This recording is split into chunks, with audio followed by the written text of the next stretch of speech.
What's good, my G's? Your boy Snow, Ignorant Gamers in the house. How you doing? How you living? How you gaming? Of course, if you don't already know, G stands for Gamers.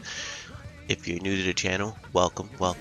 Just go ahead and hit the subscribe button. Give us about 10 videos or less or so, and you'll hear a message like this from me or one of my partners on the channel. And if you're not feeling us, you can always unsubscribe, but it's free, so why not do it up front? Maybe you'll find something from us again that you might like. To everyone who else has been subscribed, shout out to you guys. What's going on? I know you've been wondering. I know you've seen all the footage from down your timeline about the Street Fighter story mode. I apologize for it, but I didn't want to leak that out. I just wanted to put it all out. That's why I waited till Sunday to do that.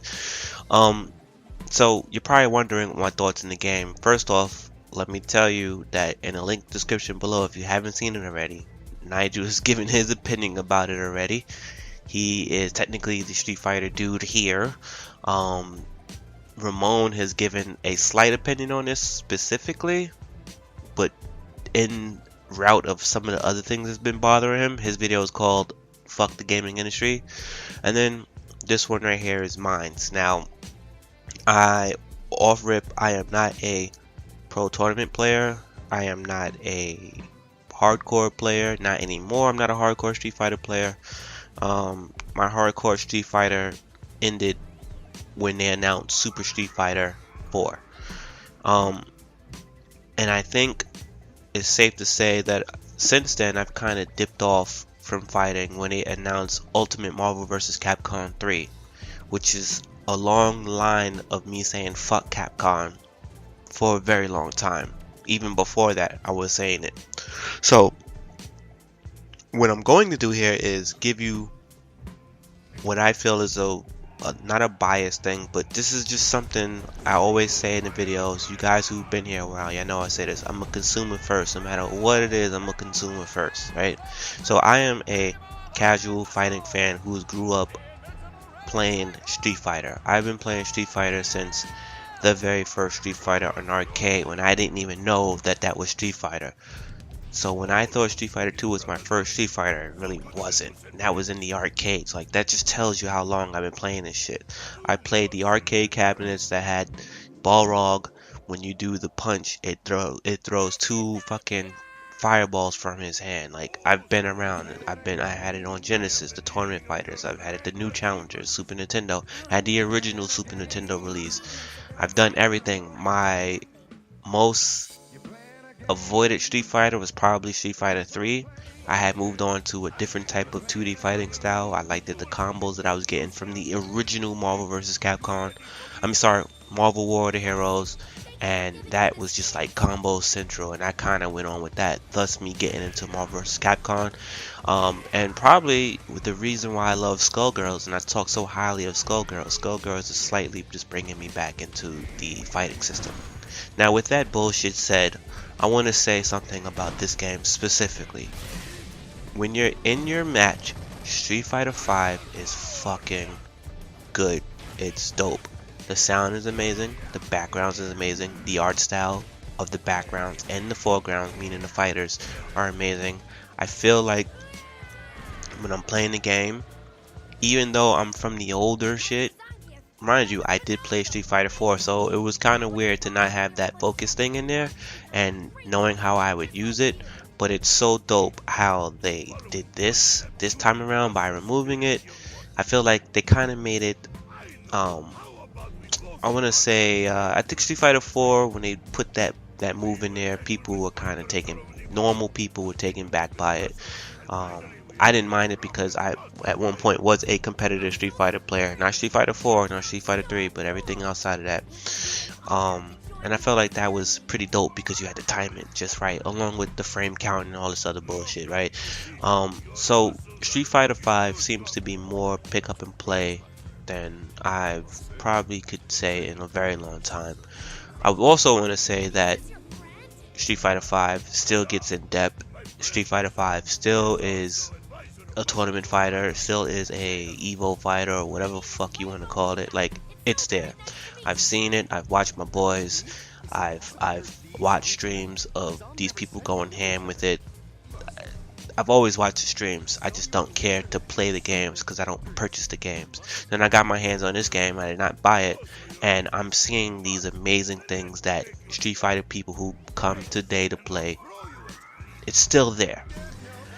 The issue outside of this game, outside of the fighting, is where the problem comes into play. If you're wondering why there's so much static, this is where the shit comes into play, and this is where my fuck Capcom flag, I'm gonna put in my pocket, but this is as fair as it's going to get. Now, I'm gonna say something right now, because if you're a hardcore fucking fan, you're probably the one thumbs down in my video right now, and I'm gonna say something right now, fuck you. And you know why I'm saying fuck you? Because you're defending this shit. And here's my main thing. If you, the hardcore Street Fighter fan, you, the tournament fighter Street Fighter fan, then how come it 2 years ago did we find out on this same channel, Ramon reported that how does Street Fighter 5 how does Capcom not have money for their own fucking franchise, their A1 franchise game? How? This brings us to the next thing of why it's console exclusive. You don't have the budget? Sony stepped up and said, yo, we got you, B. Let's make this work. Forget about the fanboy shit for a second. They stepped up and said, yo, we can't let Street Fighter ride out like that. We're gonna step up, we're gonna do it. PC and the PS4 version. Boom, let's do this. They stepped up. Commend them for doing that, because apparently there was no budget for Street Fighter 5. Now with that said, the reviewers are all giving this game some pretty lenient scores based on what you get when this game dropped in February, this month of February, the release month of February. And I personally had to tell people that I know who likes this game to wait, to not buy this until I can confirm back later what's really going on with this game. And I've already reported to other people, and they all said the same thing. And again, that fuck you that I said, not to Capcom, to you hardcore people, to your hardcore and tournament players, if you motherfuckers were that big, then this wouldn't be a console exclusive. Sony would have not picked up the bill to make this happen. You guys are a small niche. You know how I know you're a small niche? Because I am a hardcore competitive player in some other games. It was SOCOM. It was Virtua Fighter. Let's take SOCOM off the table. Let's take the other games I was about to say off the table. If the hardcore niche players were that big, we would have another fucking game of Virtua Fighter. Virtua Fighter never would have been a problem. Point blank. And we don't even know if it's canceled. We don't even know if we're getting one or not. But I tell you what's not here, SOCOM. Now, the difference between the last SOCOM and the last Street Fighter is the last SOCOM sucked. The last SOCOM wasn't even SOCOM. That's like saying you handed out Street Fighter the movie as Street Fighter 4. Of course, you're gonna lose your fucking company, right? But the core audience was there, and we're fucking much louder than you guys. Much louder. We're so loud that we have a game called H-Hour that we can't let rock because it's not SOCOM. That's how real it is. And it's not even that many of us playing it. So miss me with all that shit. You guys are happy because you guys got your game, because you guys are so-called fucking MLG pro players. And I'm being funny by throwing that out there, because I know none of you motherfuckers that are doing it are actually in the tournaments, except for the actual tournament players, and they don't give a shit about a campaign, or arcade, a survival mode, or any other thing for people who are more casual buyers that would buy this game. Like my friends. It is my friends who buy the bulk of the games. There's only a few hardcore. Every game that you are passionate about, there's only a few. That community that is hardcore, that community that is pro, that is a small percentage of people. It always is. It always a small percentage. I don't care what year, what console, what franchise, it always, is a small percentage of the people who buy the game. Oddly enough, when SOCOM Confrontation came out, you know how many returns there was on that game because there was no campaign? They alienated one half of their group, which could have been more than that because people were still new to the internet when that game happened. People had PS2s that couldn't go online because they didn't want to spend the extra money to put the piece on the back of their PlayStation. So when you remove that from something in the PlayStation 3 version, which we've had previously, of course people are going to return the shit back. This game doesn't have the fucking mode that everybody knows Street Fighter 4, which is the arcade mode. Forget about what other people are putting in. Forget about that. It's like with SOCOM 4. We play SOCOM 4 competitively, yes. We play it online, yes. We play story, yes. Street Fighter has a story mode, but it's 2-3 fights for the maximum, right? How is that an arcade story mode? Don't fucking sit here and try to dance around this. They're pretty much charging you $60 for the rest of the game to come in March. Now, if you're a tournament fighter, you know that I don't know, what is it, Evo, whatever the fuck your Capcom championship is coming in March. So they released this game for the mass public to buy into, which, think about this. If you made it into this point of the video, shout out to you. But most of us don't have that attention span. Most of us, we see it, we might see a headline, click, listen, and make a judgment, comment before you even fucking heard the whole video. The game does not suck. What sucks is this release. This release sucks. Because someone probably went and bought the game, got home and realized they couldn't do nothing with it, and took it back. The game is messed up in a few various ways. If you look at my footage from Street Fighter, the story modes, never once will you see me acquiring coins.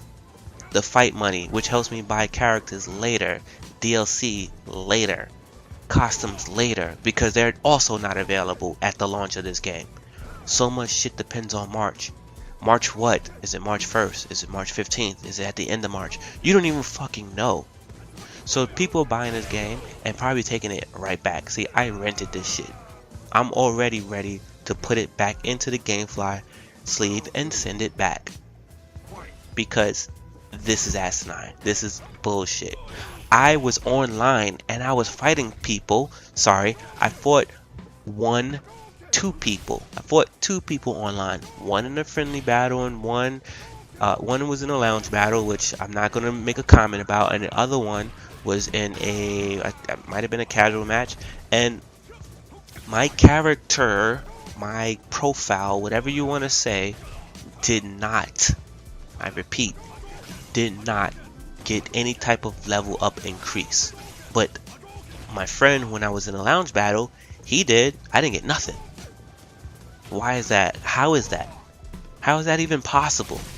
So even that you're trying to sell me on, all I had to do is play the game, like Rainbow Six, play the game to get the characters, or to get the money so I can buy whatever it is, the skins of the characters, aka the costumes of the characters. It's already an issue. It's not smooth.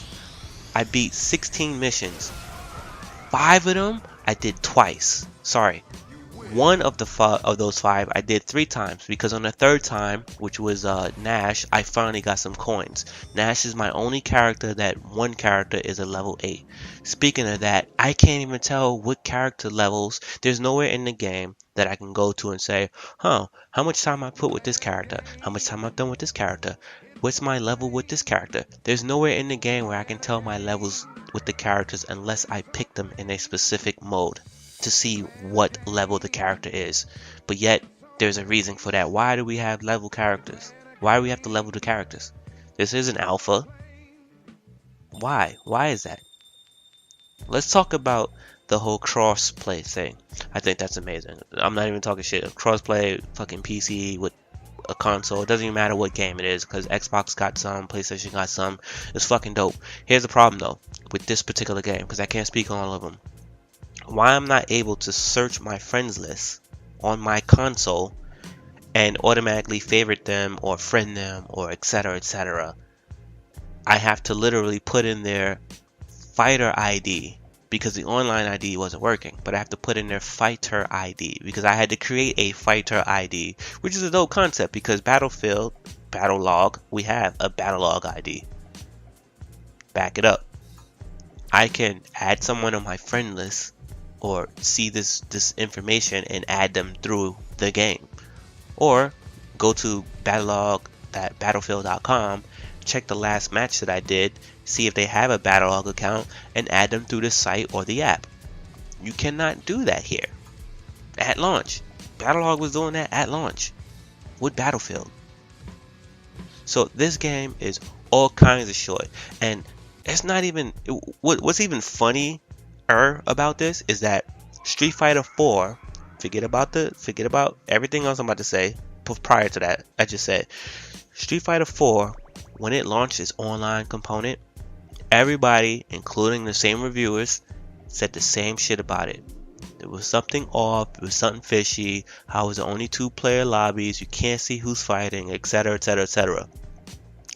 So they've gone through Street Fighter 4, Super Street Fighter 4, Super Street Fighter 4 Arcade Edition, and Ultra Street Fighter 4. So you've done that game 4 times. It's the same formula. Mind you, Capcom also released Marvel vs. Capcom with the same online problems, and they quote-unquote fixed it for Ultimate Marvel vs. Capcom 3, right? So you have 7 games, fighting games, under your belt, Capcom, for you to do the reverse of even less of Street Fighter 4, the proper Street Fighter 4. Yo, you're wilding, and you're charging how much for this? If anything, you should have just charged $20, $30 or $40 for people to get the online component of what they just got. And stickered it or say something. Matter of fact, no, that's not even acceptable. What you should have did was just push the game back to March or even April, because the game ain't finished. You was trying to make it for your own tournament. Guess what? Why don't you just give these dudes a whole year to play your game, and then everybody come out strong? Everybody comes out strong for the small niche market. You bumped this up for the small niche market. I wonder how many people you pissed off before that. Now mind you, I didn't say nothing about the servers, because you know why? I happen to think the people who are crying about the servers should know better already.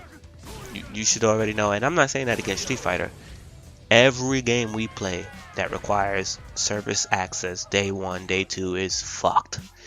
It just comes with the territory. I do not accept it, but what are you going to do if the game forces you to connect online? What I will say is, that's the playing online part. I also think that my characters didn't level up or didn't get any cash because the service wasn't always connected. The one time that I got my coins and my points and my levels up for for Nash was when it finally connected online. So I did 16 characters. I know I'm reiterating this. I did 16 characters for nothing. No retro, no nothing. And 5 of those I did twice for nothing. That video I did was to just like when I'm playing the game survival mode. I did like, I'm not even gonna front, I like how they did that. They should have had both survival modes though. They should have had survival mode and then survival plus or survival EX or whatever this mode is. Survival mode, that version of survival mode should have been like a plus mode or like a like survival plus. How do you not put the original survivor mode in? Like how? Like honestly, how? The tools for the training tools is dope. That's dope. That's amazing. Like, let's not get silly. But how do you not have the original survival mode? And I don't care about all these other things, but the biggest thing, you still could have released this game just like this. All you had to do was add the arcade mode. Because everyone who's going to buy, the bigger numbers that's bought this game, who are not MLG Pro, who are not tournament heavy, who are not even arcade, the bigger people who are going to buy this game are the casual, normal players that probably play a whole bunch of other stuff and need one fighting game that they love and I can identify with, or people who are just casual who used to play video games or maybe still play video games lightly, they recognize the series, or someone just looking to try something and don't want to get online because we have all this passive shit that's online. The arcade, the oldest feature in your Street Fighter, going back to Street Fighter 2, arcade versus. You don't even get a proper versus in this game against computer. You have to put it in a training mode. And this is why people are getting upset with this game. I'm upset. I didn't even buy the game. Like, if we don't take this kind of a stand against reviewers and the people putting out the game, this game got an 8 and 8.5. I can name a few games that got hit with some heavy questionables in a negative way. I'm not saying that these same guys who did Rainbow Six didn't say, you know, well, you know, we'll see what's going on with the content in the future. Time will tell. Son, everything released with the game as it was supposed to be. Anyone was talking shit about Rainbow Six Siege not being a full game when it released, and you think this is? Fuck you. Word to everything I love and stand for in gaming. Fuck you if you say that. Evolve was a better release than this. I'm sorry, that's just the facts. When we look at pound for pound, bang for buck with the money, Evolve was a better release than this. Evolve should have a fucking tournament edition. It should be an Evo. This is why RZA is on some fuck the gaming industry type shit. This is why I walk around here and say fuck Capcom. For reasons like this. It's all in the history. Because I happen to know that most people who play Street Fighter have a liking towards Marvel vs. Capcom. So you've got a chance to see all 7 of the fuck yous. 7.5 because they reissued the Ultra Street Fighter for PS4. You know, I didn't even buy it, but I know there was some shit. I could have made a video about it because I had access to it, but I chose not to. And I'm sure this video is gonna get a tons of thumbs down as it's 22 minutes. But the fuck I care. You guys are the ones running around here buying broken. Sorry, the game's not broken. I mean, let me not even put that. That's not even fair. Half-ass fucking games. The only people who are happy about this game, and they should be, is the people who need to get on this game and be training for whatever tournament that they're playing in. That's it. I cannot recommend this game to anyone who is not a tournament fighter. Will you be behind when March comes? Yes and no, but was you getting your ass whipped in the last version of this game? Yes and no. So what difference does it make whether you buy into this game later or not? If it was me, and again, I would tell people, 1, vote with your wallet. But if you on a fix and you have an addiction and you can't wait for Super Street Fighter 5, if you can't do that, right, then wait till you catch this shit slipping. Else, wait till March, the end of March. Matter of fact, wait till April, because Capcom is very good at not holding up promises. They're very good at apologizing, and they're not very good at making people aware of what they're buying. So, yeah, that is my opinion on the game. Enjoy.